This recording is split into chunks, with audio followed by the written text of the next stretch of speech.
दोस्तों, क्रिकेट की दुनिया से आज दो बड़ी खबरें सामने आई हैं। एक भारत से है और दूसरी पाकिस्तान से है, और दोनों खबरों का ताल्लुक मुस्तकबिल की तैयारियों से है। दोस्तों, अगर आप मेरे चैनल पे नए हैं तो इसे सब्सक्राइब और कमेंट्स में अपनी राय जरूर दिया करें। दोस्तों, सबसे पहले बात करते हैं भारत की। भारतीय क्रिकेट में एक बड़ी तब्दीली देखने को मिल रही है, जहां हेड कोच के हवाले से आम अपडेट सामने आ रही है। टीम मैनेजमेंट अब आने वाले बड़े इवेंट्स को मद्देनजर रखते हुए नई हिकमत अमली पर काम कर रही है। दोस्तों, मकसद यही है कि एक ऐसी टीम तैयार की जाए जो हर फॉर्मेट में मुसलसल कामयाबियां हासिल कर सके।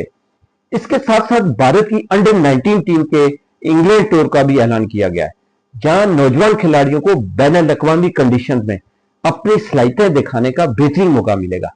दोस्तों, यही नौजवान आगे चलकर भारतीय सीनियर टीम का मुस्तकबिल भी बन सकते हैं। दोस्तों, अब बात करते हैं पाकिस्तान की।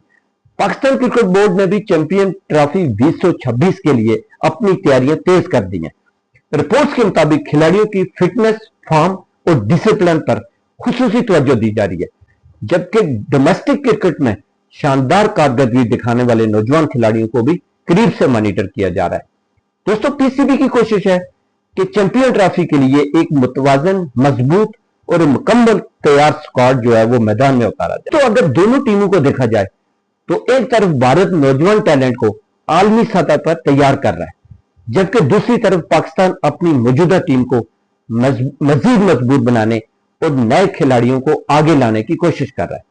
दोस्तों, अब सवाल यह है कि चैंपियन ट्रॉफी 2026 में किसकी प्लानिंग ज्यादा कामयाब साबित होगी, भारत की नई कोचिंग और नौजवानों पर सरमायाकारी, या पाकिस्तान की फिटनेस, डिसिप्लिन और मजबूत स्क्वाड की हिकमत अमली पर? कमेंट्स में अपनी राय जरूर बताएं।